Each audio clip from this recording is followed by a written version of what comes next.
Well, a warm welcome to everyone who's joined us here in the chambers this evening, and it's very nice to see my colleagues again. We just finished our Committee of the Whole meeting earlier, and so I am now officially calling to order the Kalamazoo City Commission Business Meeting for Monday, March 4th, 2024, and our first order of business is roll call. Clerk Borley. Commissioner Cooney. Present. Commissioner Decker. Commissioner Hoffman. Present. Commissioner Pradle. Present. Commissioner Wilson. Present. Vice Mayor Hess. Present. Mayor Anderson. Here. May I have a motion to excuse Commissioner Decker?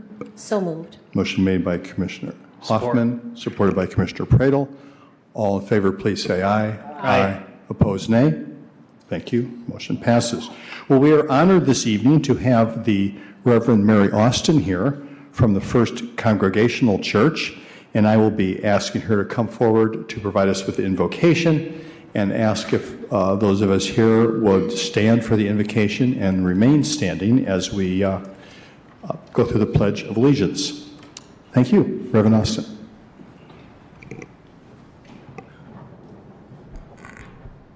Thank you. Let us pray. Divine God, source of all that is, creator of all, known to us by many names, we pause in your presence to set down the burdens of the day, settling into this time and place. We let go of unfinished tasks, half-completed phone calls, the people who got too little of us today and the people who asked too much. We give you thanks for our city and its leaders, for all who live here and work to make it better. We are grateful for each place where children and adults learn from skilled teachers, where art and music flourish, where people receive care for mind and body, where laughter rings out and friendship flourishes, and every place where the city's beauty is evident. Tonight we pray for the work of this gathering, that all that happens here would be guided by the greatest wisdom and the deepest compassion, building up the bonds of community. May all who speak and all who listen do so with passion and respect, mindful of the diversity of our city. May justice and empathy flow through the proceedings. May there be courage and understanding. And at the end of this night, may the people of Kalamazoo know that their leaders care. And may our leaders leave with a sense of accomplishment in decisions made, plans crafted, moving us always forward, we ask, to a place that serves all in our city. May each person here rest well at the end of the night and wake up renewed to serve you and each other. We pray in your holy name. Amen.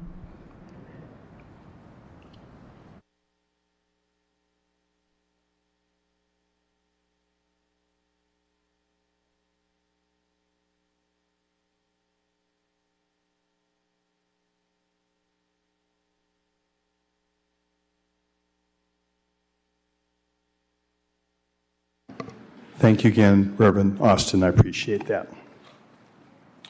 Commissioners, you have in front of the agenda for the evening. Are there any items that are on the consent agenda that you would like to have moved to the regular agenda? Thank you, Commissioners. Don't see any. Is there anyone in the chambers here who would like to move an item from the regular agenda? The consent agenda, G, to the regular agenda? All right, seeing no request, the agenda stands as. Manager Ritzma, communications. I have no communications, Your Honor. Thank you, Manager Ritzma. Now is an opportunity for public comments, so you can comment on any item that is important to you, and you'll have an opportunity for 3 minutes to provide your comments to the City Commission. Please state your name and whether you live in the city. My name is Jeff Wiseman. I live in the city. I'm here tonight for the same reason I was here a couple weeks ago, and for the same reason that I make a lot of phone calls with no response. I was sent a letter from Sergeant Elwan. I'll read it to you real quick. I received your concerns and will check with the abandoned vehicles. Your downtown CPO is CPO Brower, and other officers have been doing a lot of documented foot patrols along the Burdick Mall areas. Officers have also been doing bike patrols along Kalamazoo Avenue at the Kalamazoo. Anyway, I have called several people about abandoned cars, and I talked to Brower. He was real excited. He thought he could do something, and nothing's been done yet. And I talked to him, probably a month or 2 months ago. This letter is dated December 6th, which means that I was calling about abandoned cars before December 6th. My main concern right now is the cars on Burdick Street by the Mission. I talked to Pastor Brown, and he also has a problem with those cars on Burdick Street. They're sleeping there overnight. There's cars that have been parked there since and not moved since December. There are cars that he's complaining about that are blocking his driveways. They're throwing their trash out, they're not taking care of anything, and I don't understand why those cars can't be ticketed and towed. I'm thinking that public safety would like to do something about it, but I think somebody higher up, for some reason, is telling them, no, back off. But we have a problem on Kalamazoo Avenue with the homeless, with their trash, with their lack of concern about the environment. And I don't understand why something can't be done about that. I talked to you, Mayor, about it. I never got a call back about it. Is this an issue that people are afraid to address? I don't understand it.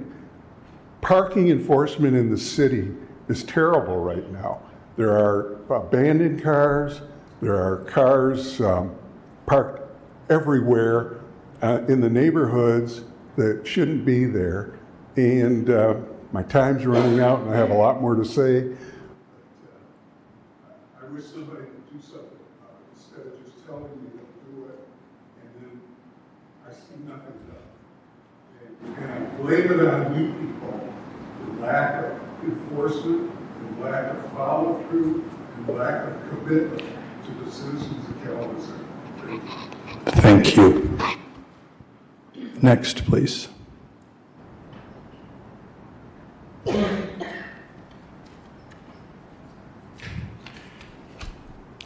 Good evening. My name is Garrett Lennon with Premier Lawn and Snow. I'm sorry I'm going to read off of my paper here because I don't want to miss any important information. I'm Garrett with Premier Lawn and Snow. We are a small local company. We've been maintaining the cemeteries here in the city for the past 4 years. Approximately 50% of our staff is dedicated to maintaining these cemeteries.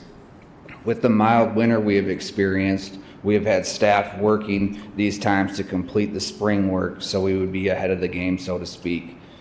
We have completed approximately 90% of the spring cleanup in December and January. During these years, we have built a very good working relationship with your staff.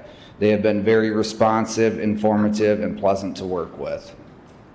The reason I am here tonight is that I believe a valuable piece of information was accidentally dropped. Back in November, we received a letter of intent to renew our mowing contract.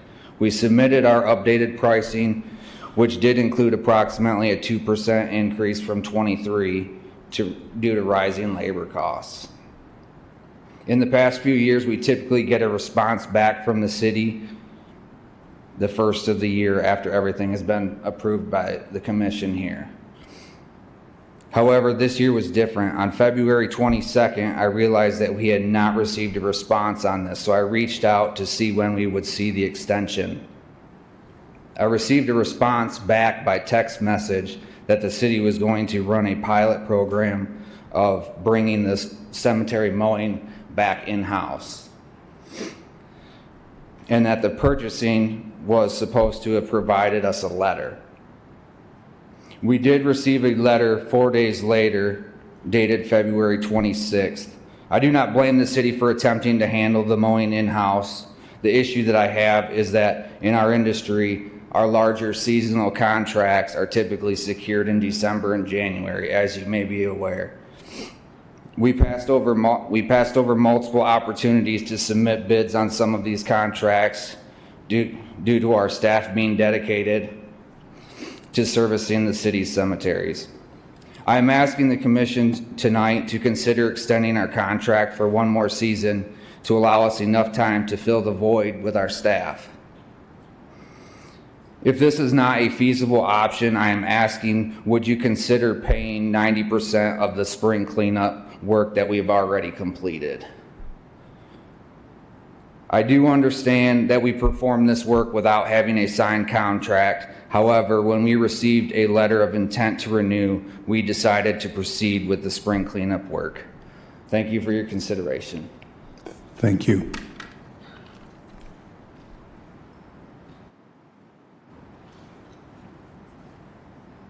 Hello, City Commission. My name is Ryan Smith, and I am a resident of the Edison neighborhood. I am also representing Southwest Michigan Democratic Socialist, and I was told that this meeting was going to be talking about housing, especially after the last one. We raised some issues about ARPA funding, and it was mentioned during the presentation that 27% of ARPA funding was already going to housing. And when they bring up the programs it's going into, one of them was like for transition from housing, low-income housing to other low-income housing. I'm not saying that that's not a good thing, but I think we should be looking more focused projects that directly impact everybody. And if we are going to build more affordable housing, it should be at least 80% below the median income, which is about $46,000 in Kalamazoo. And not to mention, we have a housing for all millage. Funding needs to be spent for that. We have plenty of empty vacancies of buildings or plots of land. I just don't see why we can't use that funding to buy a plot of land and build affordable housing. I just think something needs to be done. And, I serve the House list every Friday, and it's always the same stories. It's always very difficult for everybody. And, I just want to see a change for the better. So, and I want to see us actually commit to helping everybody that's a Kalamazoo resident, no matter if they have a house or if they don't, because they all live here. And if we want to take care of the trash, if we want to take care of all the things that are side effects of it, we have to take care of the core issue. So that's why I just came here to say, yeah, that's it. Thank you. Yes, next, please.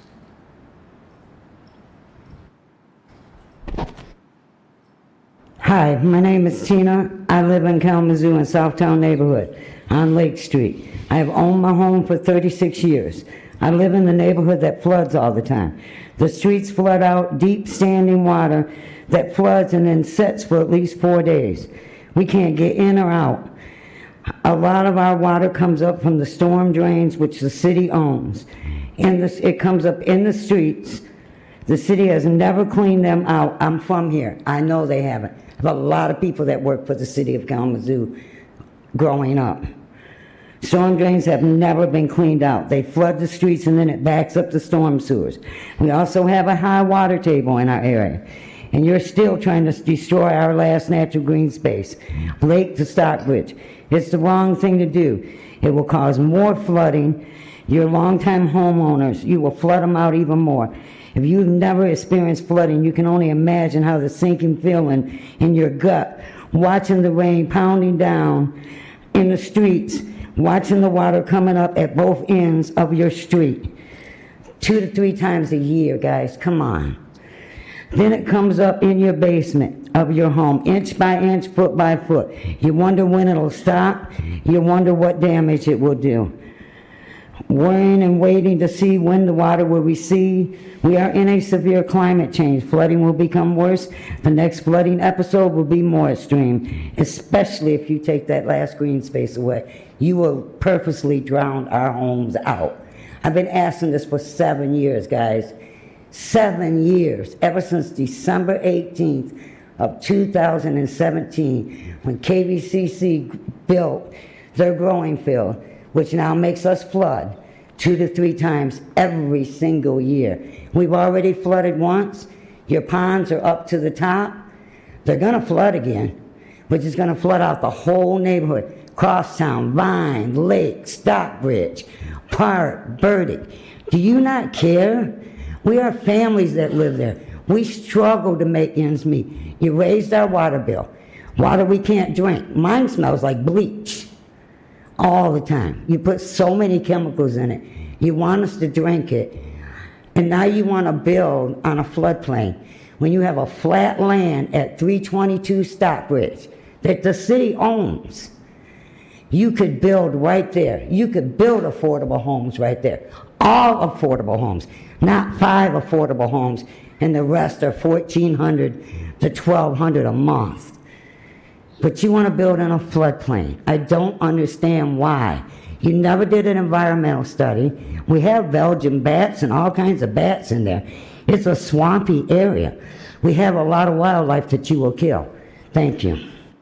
Thank you. Next, please. If you want to talk, please come forward.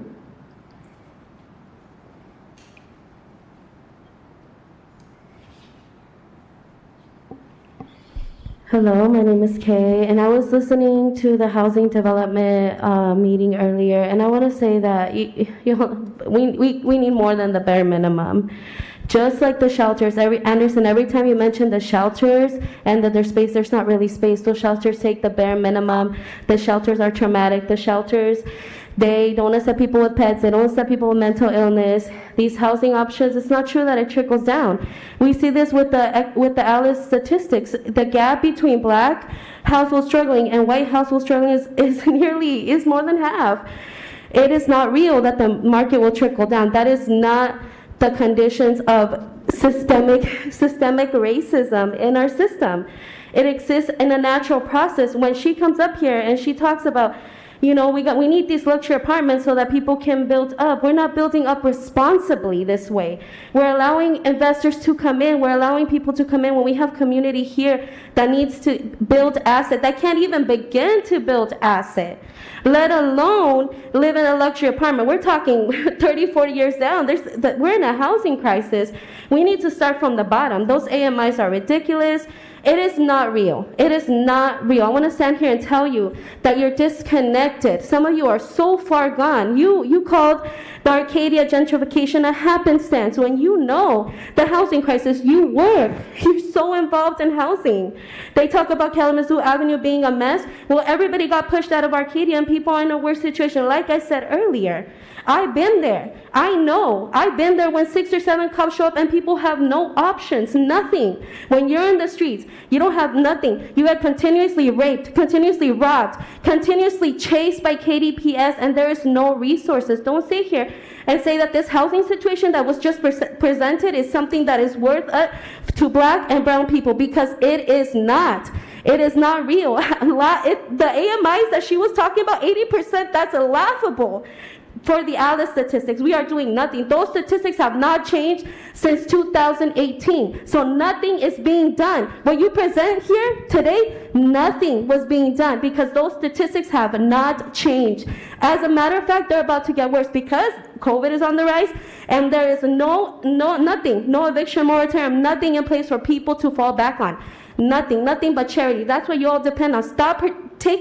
charity Band-Aid off and realize that that is not enough. That is just keeping an appearance, a good appearance for some of you that do charity work that help the people who can receive that help. But there's people who cannot receive the help. And you know what that takes? That takes real heart. That takes courage. And that takes value to tell somebody that you're going to help them if they can't give you anything back, regardless of their situation, and not judge them, not see them as less than because of the situation that they are generationally cursed to be in. Okay?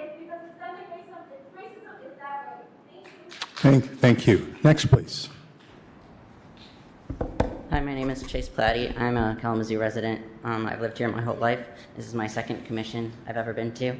And I would like to speak for my community when I say that the decision by Mayor Anderson to move to approve the Arcadia Festival site proposal is unacceptable, and it goes against what the community wants and what is best for the people who live in Kalamazoo and use the public space. And it will be on the record that even after 90 minutes of public comment and petitions urging you to vote no on this proposal, you still voted yes. There is no time to waste in prioritizing the housing crisis in Kalamazoo. And 191 units in pre-development for the next 1 year, it is not even close to enough. There are thousands and thousands of homeless families. There's at least 560 kids and KPS students who are homeless. At least, probably, the real number is probably at least 1,500 to 2,000 homeless KPS students. This is unacceptable. And the current housing plan is not addressing these issues. The housing proposed is insufficient to address the crisis that is going on. So please show your commitment to this housing crisis by listening to your constituents and their needs. And please respond to the email from my colleague Tristan about setting up a meeting with the leaders from We the People who are eager to speak with you. Thank you. Thank you. And Toby Hannah Davies.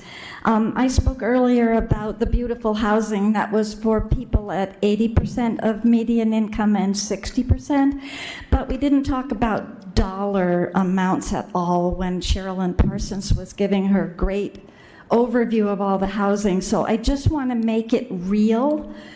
If you are at 60% of our Kalamazoo County area median income, the 2023 dollar amounts for that amount, which Sherilyn labeled, as HUD does, very low income. The dollar amounts as for one person at 60% is $38,520.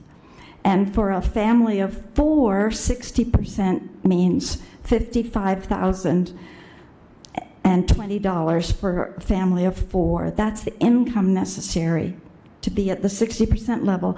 At 80% level, for one person, that dollar amount is an income of $51,360 for the year, and for a family of four, 80% of median income here is $73,360.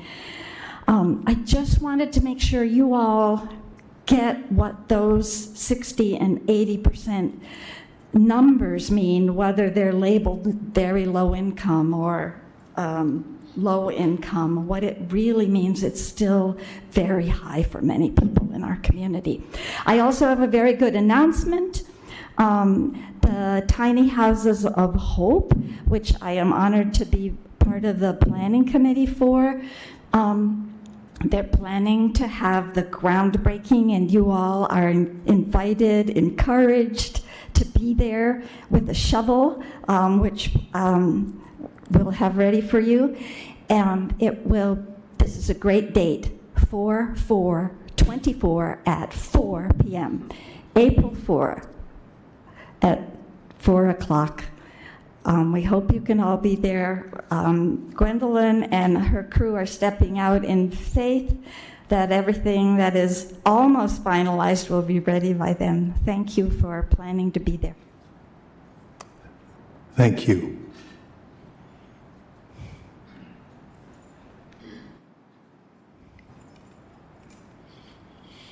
My name is Shona Espinoza, and I'm a resident of Kalamazoo County. Prado and Anderson, y'all should be ashamed of yourself the way that y'all acted at the last meeting and making it seem like it was more important to develop downtown instead of giving into and making housing affordable, or even those that are out on the street.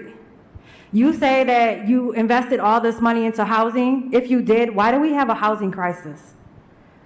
Why do certain complexes that you sit on the board look like that? You should be ashamed of yourself if you invested all that money and we're still in a housing crisis. Y'all need to start holding yourself accountable. Certain one of y'all need to stand up and be a leader and stop being followers to the rest of those that don't care about this community. You have support. Us as community is here to support you. Don't follow in line because that's what everybody else do. Stand up and be a leader. Demand what's right for this community. Don't sit there and just, okay, I'm gonna say yes or I'm gonna say this because your colleagues want you to or put pressure on you. Us as a community, we're here to support you.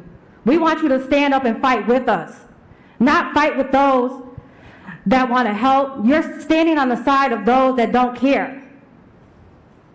Some of y'all are new, some of y'all been here longer. Those that have been here longer, y'all should be ashamed of yourself the way that y'all act and treat this community. It's more than just a paycheck. It's more than just an image. There's real people that live here with children. If y'all don't care about those that live here, y'all can't say y'all give a damn about these children. They are our future, and look how y'all treating them. Do better. Hold yourself accountable for the way that you continue to act and allow that your co-workers act and treat this community. It's more than just a paycheck. More than just white rich men live here. Do better. Would you want your children in this situation? Would you want your mother in this situation? Because we don't.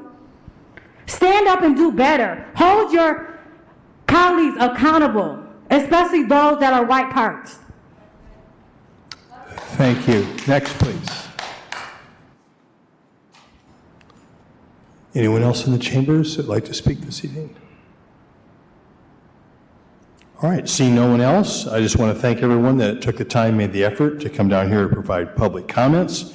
And we are now on to F, public hearings. Manager Risma. F1 is a public hearing to receive comments on an ordinance to rezone 1316 South Park Street from commercial to Live Work 1. Is there a staff report on this item? We have Bobby Durkee here if there are any questions, Okay, but he thank has you. no official presentation. Thank you, Bobby. Any questions on this item from Commission? Commissioner Prado? Sure. I'll just repeat a couple of the questions I asked last time, just in case people are chiming in again. So just wondering if you could just share a little bit about, the big bulk of the rezoning that occurred and just how we identified these just two entities that I guess were kind of missed in that process. Yep. What Commissioner Predel is referencing, in September and October of last year, the Planning Commission and then the City Commission approved fairly comprehensive commercial rezoning that resulted in the reclassification of a few commercial zones into form-based live-work codes and existing and then renamed commercial codes. This vicinity on 1316 South Park is an area of town where there's houses, stores, kind of a transition area between the shopping and commercial area by Howard as you come up into Vine. So the live-work zone is called, there's a similar classification in the master plan for these zones that are residential, commercial, or mixed use. So all of the parcels around this one were rezoned to live-work 1 from a mix of commercial, office, or residential zones. And then the nature of this particular parcel and the next one, in that action there was almost 2,000 parcels rezoned. So after that action is approved, there's about 10 days legally until it becomes effective after a commission decision. So there's a work order to update the map, and the GIS administrator and IT updating the colors on the map identified 2 parcels that were missed in that. So since rezoning requires this noticing and all of this, we have to then move forward on these And the nuance for this one in particular is the CO zone is no longer in the zoning ordinance. So it's a zone that doesn't have standards.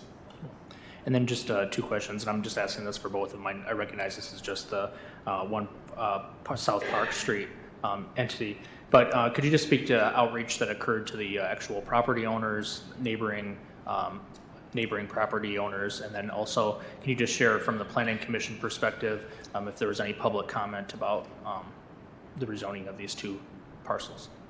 Through the rezoning, through this current rezoning process, yeah, because the one last year there was a lot of city outreach and then noticing. Any rezoning is mandated by the ordinance and the state act to notify somebody before it goes to the Planning Commission and neighbors within 300 feet, and then the same thing for the City Commission. And this one, a letter was sent to each property owner to notify them, hey, your property had been missed, staff is going to apply to rezone these parcels, you have any questions, and provided them information to the commercial zoning, and we have little one-pagers about some of these new zones. And then there was the notice for the Planning Commission, which went to neighbors within 300 feet and published in the paper, and then that was done again ahead of this meeting. And Friday, this property owner did reach out to me through our 311 process, and I was able to leave a message, and he sent an email today saying he received the information and was supportive of it. Thank you. Thank you, Mr. Durkee. Could you just remind us all again, anyone who's watching, what your title, what your position is? Yep, it's Bobby Durkee, Assistant City Planner for the city. Thank you so much. Any other questions from Commission for Mr. Durkee? Thank you. Appreciate it. Thanks for being here. Now is the opportunity for public comments on this item. If there's anyone that wants to comment on this item, please come forward. You have 3 minutes. State your name, whether you live in the city. Seeing no one, I will now close the public hearing. The recommended action is a motion to adopt the ordinance. Is there a motion? So moved. Motion made by Commissioner Hoffman. Support. Supported by Commissioner Wilson. Any discussion, team? Seeing none, Clerk Borling, please call the roll. Commissioner Hoffman. Yes. Commissioner Pradel. Yes. Commissioner Wilson. Yes. Vice Mayor Hess. Yes. Mayor Anderson. Yes. Commissioner Cooney. Yes. Thank you so much. The motion passes. Next on the agenda is item E2. Manager Ritzma. A public hearing to receive comments on an ordinance to rezone 107 Reed Avenue from CN-1 Commercial Local Neighborhood to RM-15 Residential Multi-Dwelling. Thank you, Manager Ritzma. So this was the second property that was referenced in the rezoning, so really similar answers to any questions on this one. That said, though, any questions from Commission on this particular action?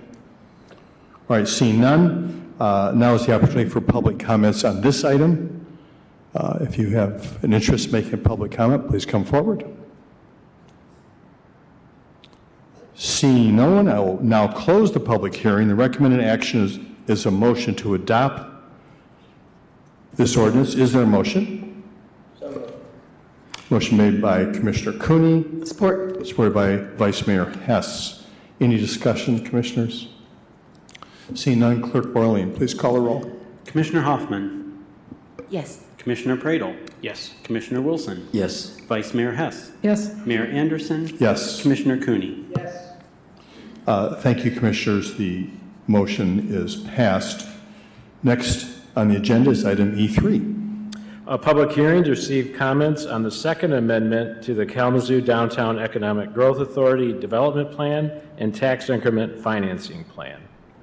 And I see we've got a team member here to talk about that. We have our Economic Development Supervisor, Paul Thuringer, is going to give us a brief presentation. Thank you, Mayor Anderson, Vice Mayor Hess, Commissioners. This is the Second Amendment to the DEGA Development and Tax Increment Financing Plan. At the DEGA board meeting on the 28th of December, the board voted to recommend approval of this Second Amendment. It specifically names and confirms millages subject to DEGA capture and adds language reflecting the recent a legislative amendment to the Brownfield Redevelopment Financing Act of '96, which authorizes TIF sharing agreements with entities like the DEGA. In all other respects, it ratifies the existing plan.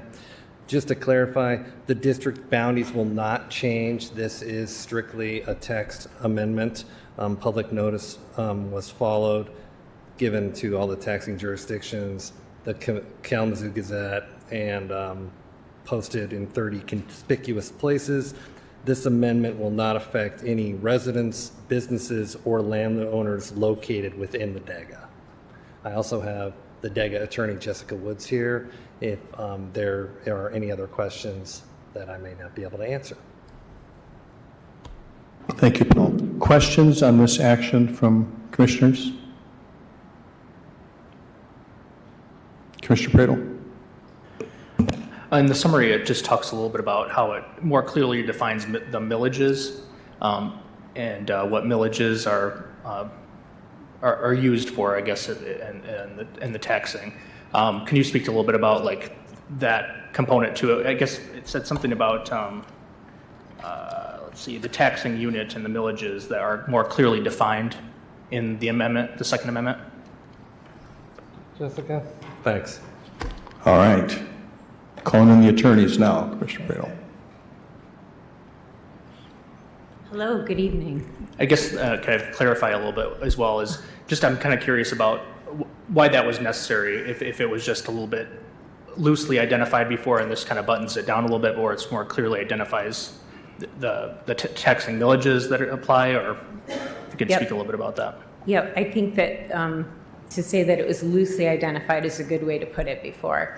Just to confirm, you are just clarifying and ratifying what has already been done over the past several years. You have always captured the DDA millage, and that is permissible by statute. It was present in one part of the plan and not part of another, and so this is really just a cleanup item.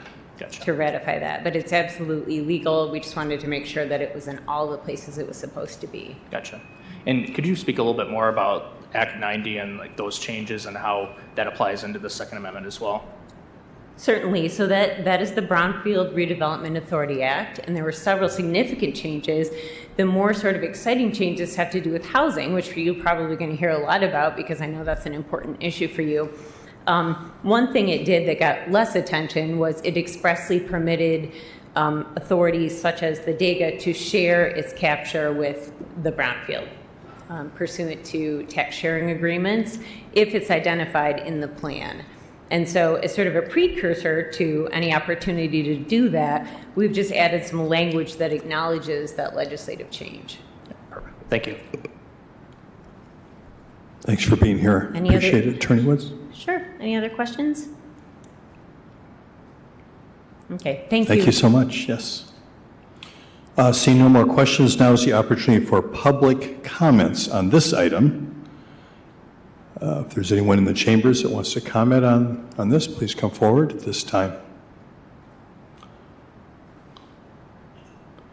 Seeing no one, commissioners, there's no action recommended at this time.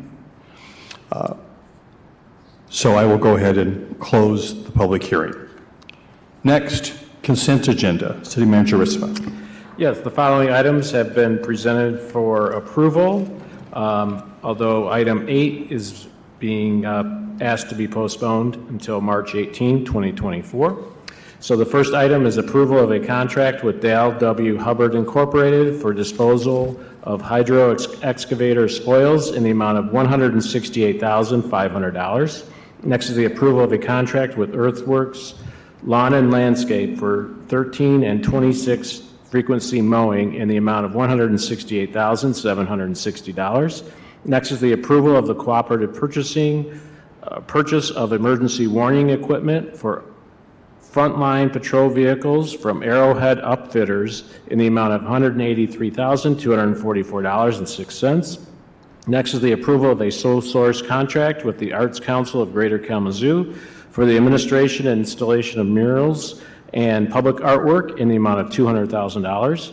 Next is the approval of a license and development agreement with Perfection Bakery Incorporated, Aunt Millie's, and the City of Kalamazoo for improvements to Southside Park and amend the Capital Improvement Fund budget by $200,000. Next is the approval of an agreement with the Michigan State Housing Development Authority for a housing readiness grant in the amount of $50,000. Next is the approval and acceptance of utility easements from Redwood Kalamazoo, WQ Avenue, MIP2 LLC for water main installed as part phase 2 of the Redwood, Texas Township project. And finally, approval and acceptance of a public infrastructure right-of-way agreement with the Oakwood Bible Church as part of the Oakland Angling Intersection construction project. Thank you, Manager Ritzma. Commissioners, the requested action is a motion to approve items 1 through 7, postpone item 8 until March 18th, 2024, and authorize the city manager to sign all related documents. Is there a motion? So moved. Motion made by Commissioner Pradel.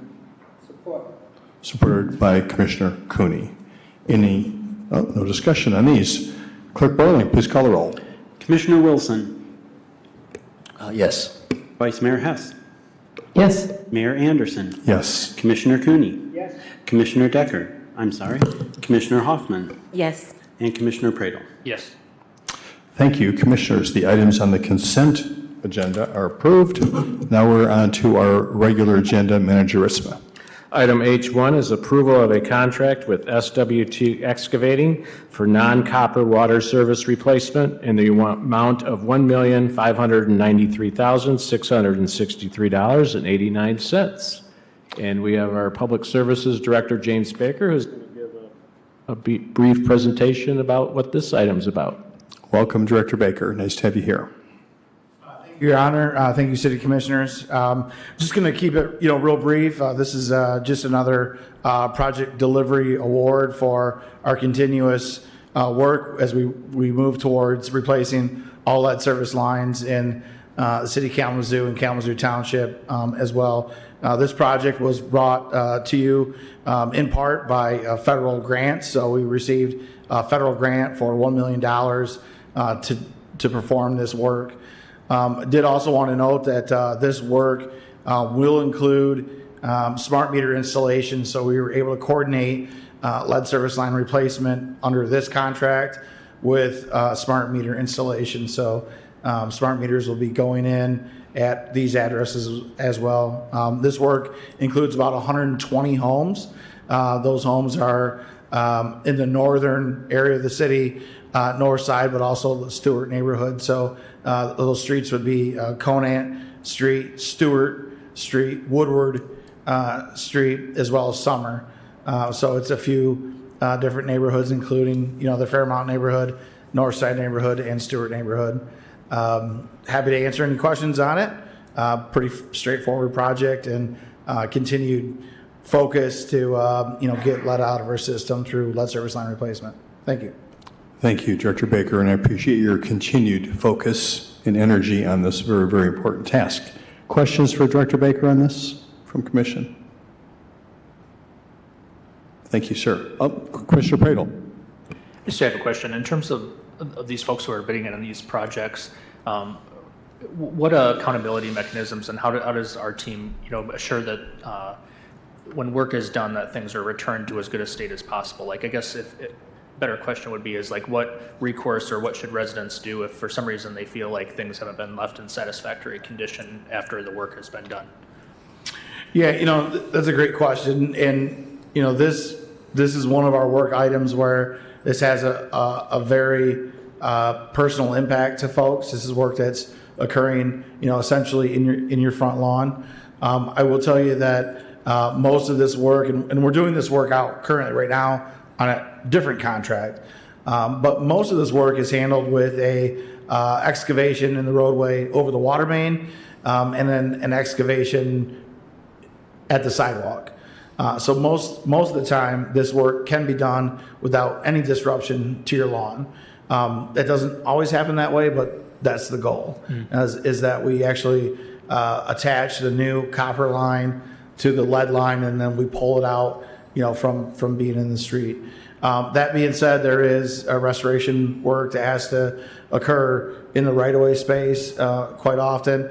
And depending on where the service is at, there could be restoration required too, like your driveway, for example.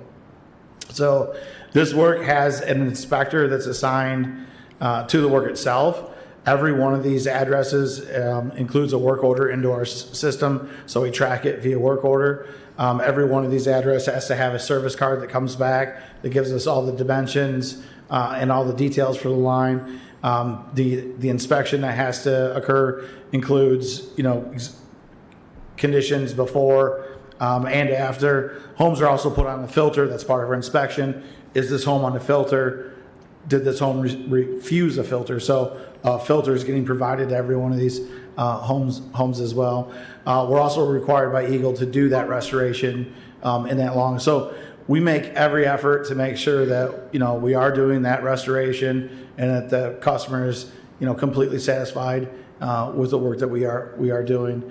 But like anything, if the customer is ever unsatisfied with our work, please give us a call at 311 or 337-8000 if you're outside the city limits, and we'd be happy to get back out there and do this work. So the contractor has been a great contractor for us. We've got many projects that are underway and have been completed by this contractor. A lot of great work, and they're going to make it right. So regardless of what the concern is, let us know and we'll make sure that we correct it, we make it right. I think it's helpful if people can call, 311 afterwards. I know there were some recent projects that were done not far from our house, and it looked great before winter hit, but then once the ground settles, sometimes you have sporadic places where there's a foot hole in the ground. And there was one that I just passed the other day when I was out walking with my kids, and there was it was in a yard with a little 1-year-old who was running around, and so I was concerned about the kid accidentally falling in the hole. And so in those kind of instances, it's good to hear that it's just appropriate that people can call 311 and they take it seriously. So thank you. Yeah, any kind of settling that happens where the compaction is coming back after the spring, grass seeding, something like that, any kind of issue anybody's got with any of the restoration, we'll be happy to come out and make that right. Cool. Thanks, Director. Thank you. Yeah, good questions, Commissioner Priddle. Any other questions? I just had a comment, I guess, Director Baker. It seemed like our season for doing this work has actually been much extended due to the rather temperate weather conditions that we've had. There's crews working right now when it otherwise could be freezing and covered with snow. So a lot of that work is continuing, and it's nice to see that. I do think that we'll have a situation where, especially when you're doing this work, during the winter, people will have to come back a little later on for that final finish and fill and maybe some final seating again. So I presume that is in their schedule. There's a lot of it happening right around my immediate neighborhood right now.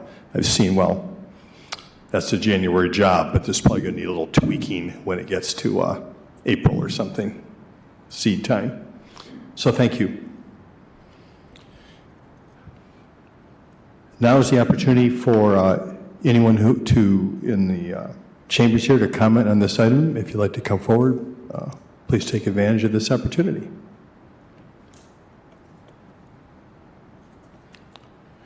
Seeing none, the recommended action is a motion to approve. Commissioners, is there a motion? So moved. Motion made by Commissioner Cooney. Second. Supported by Commissioner Hoffman. Any discussion, Commissioners? Seeing none, Clerk Borling, please call the roll. Vice Mayor Hess. Yes. Mayor Anderson. Yes. Commissioner Cooney. Yes. Commissioner Hoffman. Yes. Commissioner Pradle. Yes. Commissioner Wilson. Yes. Thank you, Commissioners. The motion passes. Next are reports in legislation. City Manager Ritzma. Yeah, I have a couple of things this evening, since we're actually before 8 o'clock and not after 11, like the last couple of meetings. So, I just wanted to give a couple of shout outs to a couple of departments. First, Management Services, our finance department and accounting and all of that. We've gone through the budget process. It was approved in January, actually. We've received a few awards related to both the budget and our comprehensive annual financial report. So those are both from the Government Finance Officers Association, Distinguished Budget Award and Certificate of Achievement in Financial Reporting. And we've received a perfect score on a State Tax Commission assessment audit review. So our department is rocking there. As well as last meeting, you approved the DDA service agreement, and just recognizing the staff in management services that provided excellent customer service for the Downtown Development Authority and DEGA through the transition, which actually began, a couple of years, 2-3 years ago. So great work done by them, and appreciate Steve Vicenzi and his team. And then in our Community Planning Economic Development Department, they've been very active, and just a little stat for you. In the month of February, and you all know this, CPED had around 15 items approved by the City Commission related to this year's budget. So those included street vacations, liquor licenses, the Detroit Cannabis Project, Brownfield Plan amendments, and the things like that. So very active there as well. So just wanted to point out that work, and hope you all have a great evening. Thank you, Manager. So that's very important. I know that oftentimes that's certainly not the thing that we talk about, is making sure that we do a good job on our audit. However, without that, we wouldn't be in the shape we're in. So maybe some of the less sexy work that happens, but critically important foundational work. And I'm glad we got team members that are really, really committed to making sure that we're doing the best job we possibly can there. So thank you for recognizing those folks. Clerk Borley, do you have a report tonight?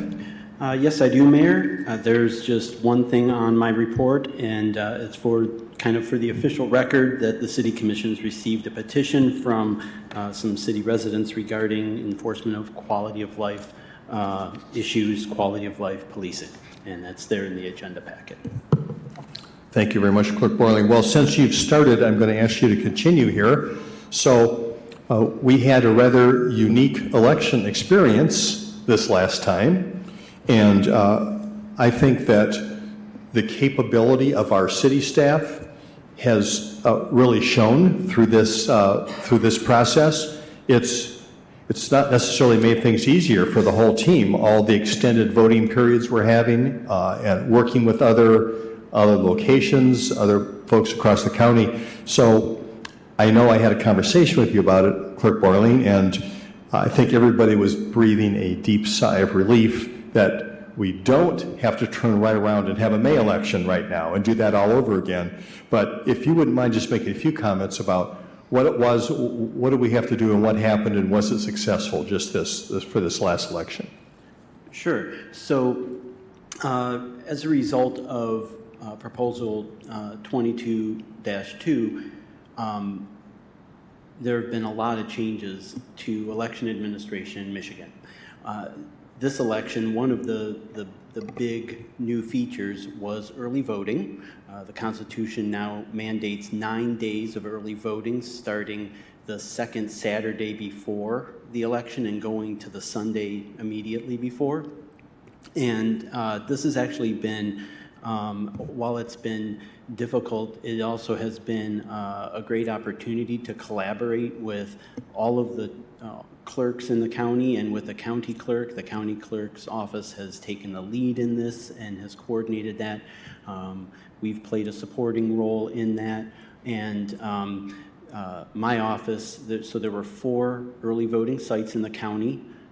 Any voter in the county in the participating jurisdictions, which was all but one, any of those voters could go to any one of those jurisdictions. And it's interesting in the numbers, I don't have the numbers in front of me, but people went to different locations. It wasn't always the closest one. You could tell by looking at the information, the precinct that the voters were were registered in, and what early voting site they went to. So, people took advantage of being able to go to any one of those sites. So that was exciting to see. My staff actually provided the site supervision for the 2 sites in the city of Kalamazoo, which were at the Fetzer Center and at the Douglas Community Association. And kudos to them, Shelby Moss, Amanda McMillan. They spent a lot of hours doing that, getting ready for it. There was kind of a race to put this all together. In terms of getting policies and procedures in place. Sometimes we didn't have all the direction we wanted, but this is where I think the experience of my staff shone. I think that things went very well, and also the professionalism of all the clerks in the county.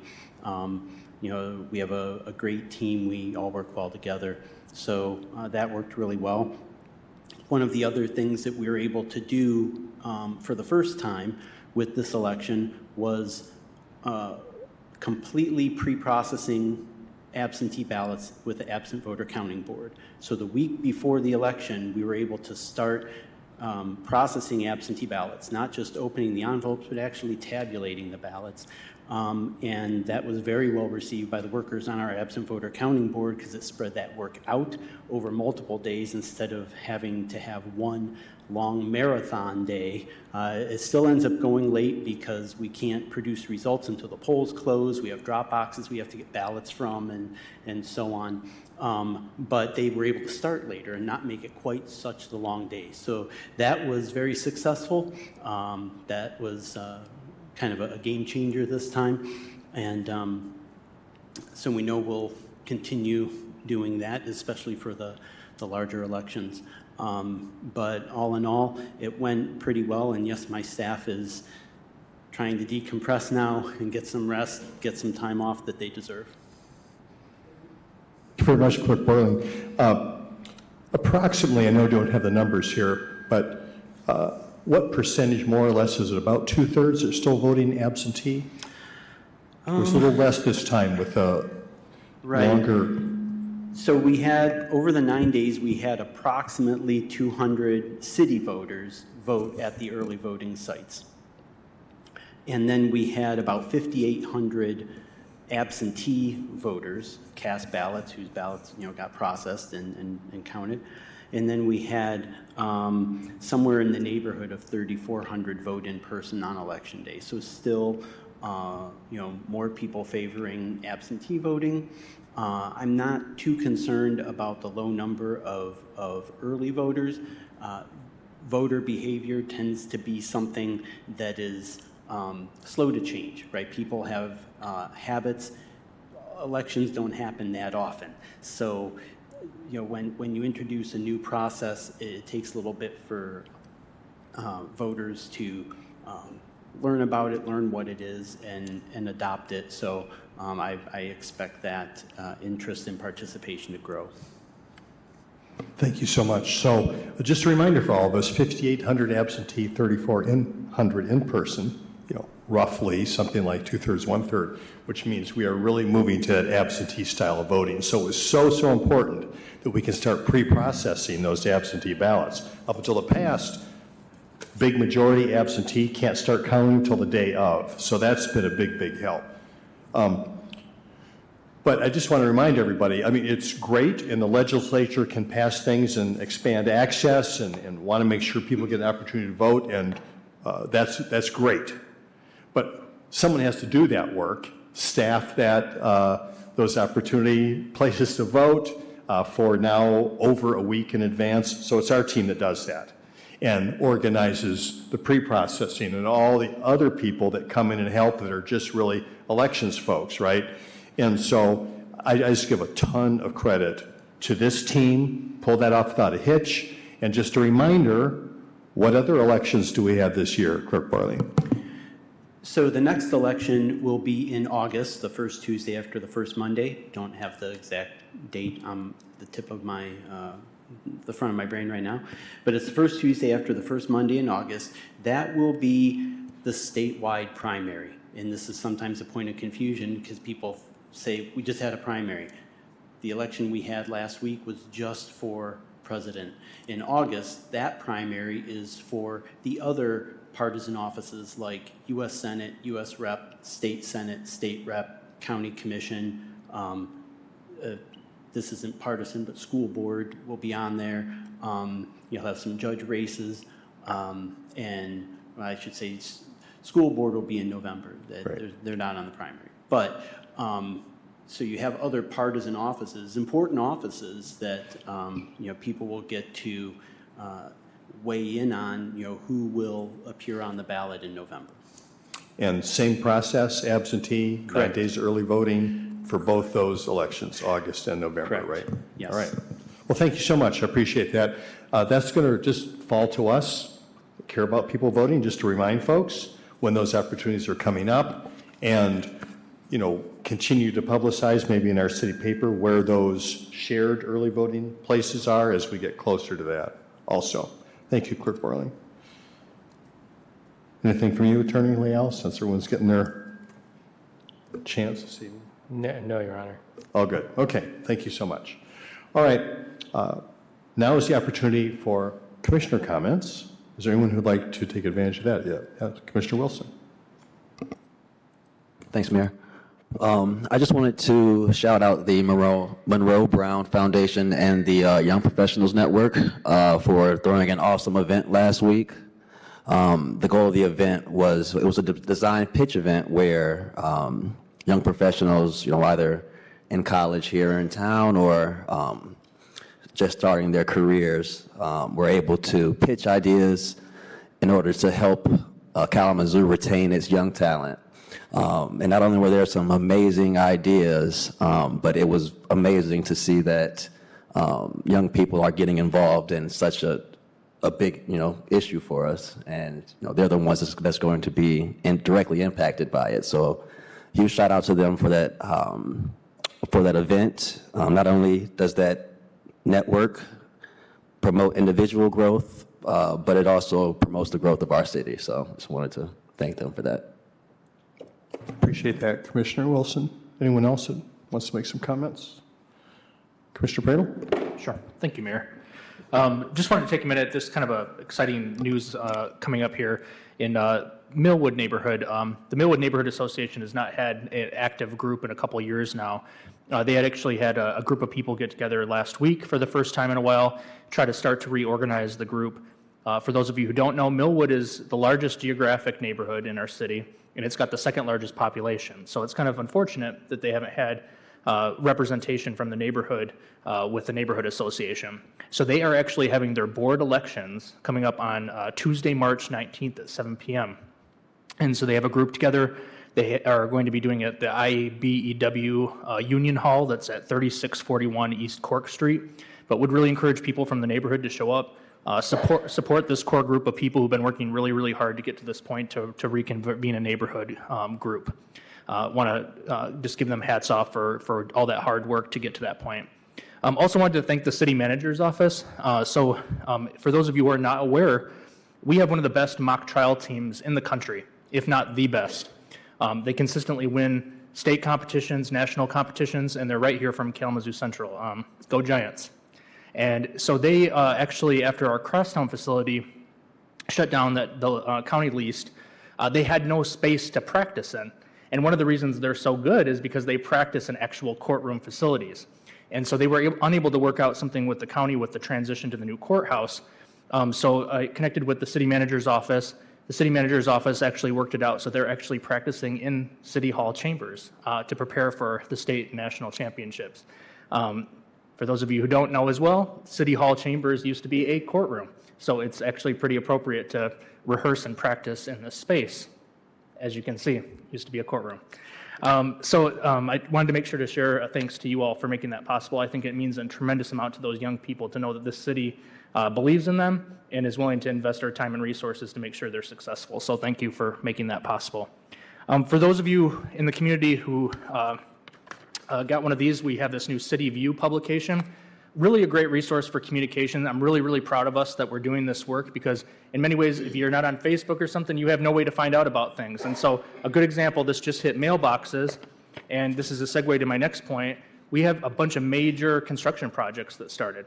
How are you supposed to know where you're supposed to go or not go unless you got something like this? It's really awesome. It's got diagrams. It shows you like what directions it's going to go. It gives you ideas about detours to make. This is wonderful. This is great that we're doing this. So I just want to thank you for doing that. But it also was a great segue to thank our public services team. They have a heavy lift. They've got a lot going on, and we approved tonight non-copper lead service line replacements, which is a lot that they're doing there, but they have some pretty significant major construction projects, and you just imagine how much engineering goes in just to not the road replacement, but all the utilities underneath and sidewalks and everything that change with those as well. So thank you to Public Services for making that happen as well. That's all I have. Thank you. Thank you, Commissioner Pradel. Commissioner Cooney?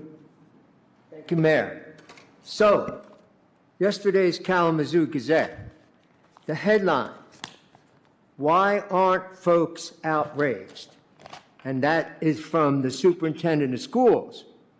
And what he was talking about was that less than half of our black males in Kalamazoo graduated high school in 4 years. And later on in the article, 84% of black fourth graders are partially or not proficient in English, and 91.5% are partially or not proficient in math. 86% of black fifth graders are partially or not proficient in English, and 95% are partially or not proficient in math. 90% of black sixth graders are partially or not proficient in English, and 95% are partially or not proficient in math.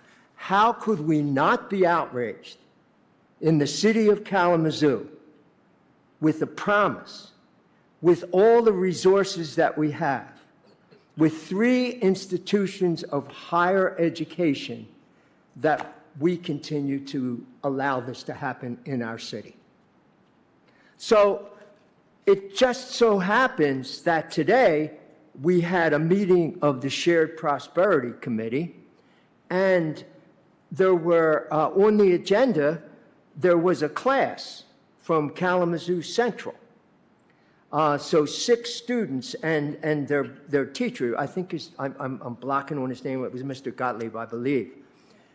They came, and they were going to speak on this. Even they didn't know that was going to be in the paper last night. And one of the things that they said was, poverty is the enemy of achievement. Poverty is the enemy of achievement.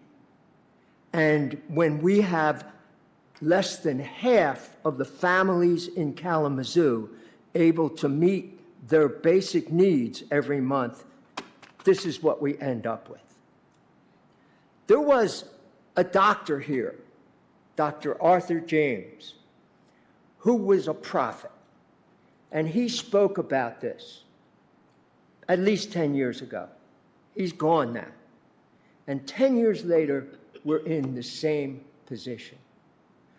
I know that there's people in this city that are knocking themselves out, in the schools, in the community, doing everything they can to help these kids succeed. But something's missing. Something's missing. Maybe what we need is to bring people together, young people themselves, people that are working with these young people, experts, to talk about how we can have a collective response. Because if we don't respond to this, if 10 years from now this is the same situation, shame on us. I think the city could be the catalyst to bring people together to do this.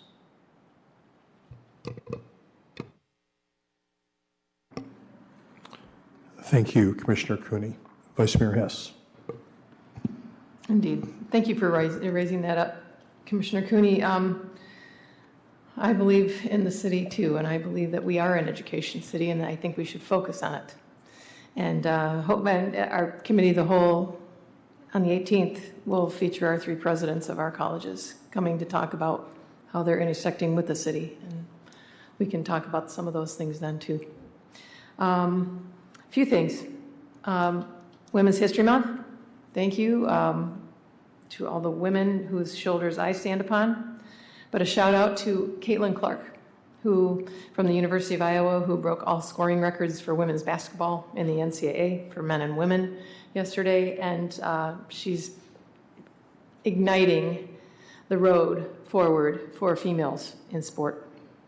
And then to all the women in our clerk's office, especially Shelby and Amanda, who really led the election effort. So happy Women's History Month.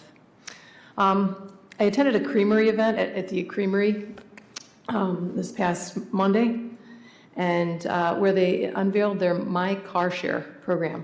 They have, where Matt Hollander, the developer, said that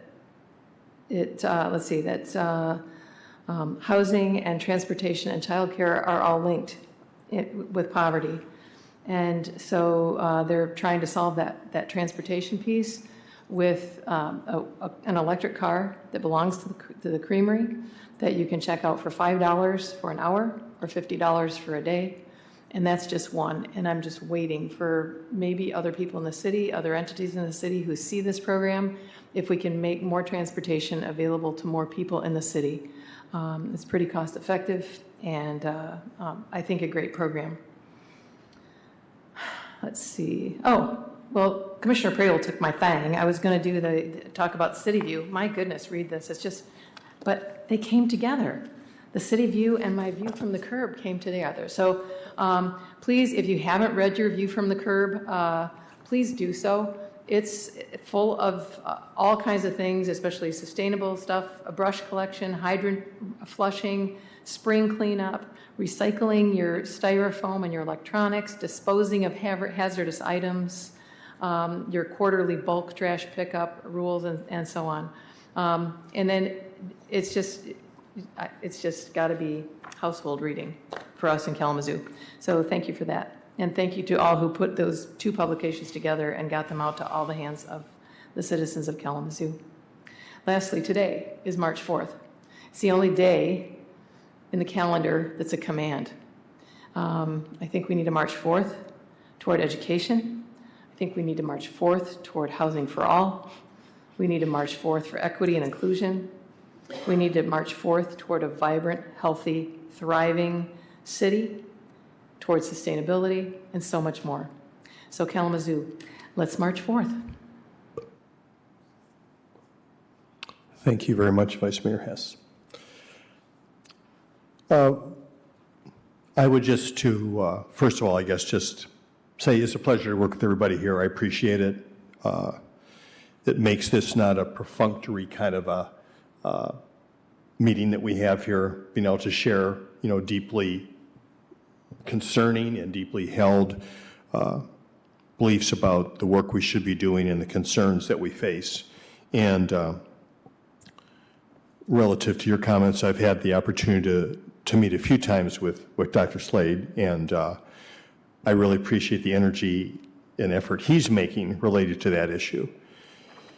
It's also interesting, as we discuss this, there can be a feeling that there's multiple emergencies that are all competing with each other. Housing, education, graduation rates, and that sort of thing. And I do think, Commissioner Cooney, that it's our job to clearly recognize how things are interconnected and how housing work, has a direct impact on this work. And obviously, we're not running the school system. We're not the only entity, but if nothing else around some of these issues, convening and bringing people together and figuring out where we can have the biggest effect in the portion of the work that we can have direct impact on. So I really appreciate that. on kind of a grander statewide scale, I don't know if people read Bridge magazine much. Do you see that one? It's online.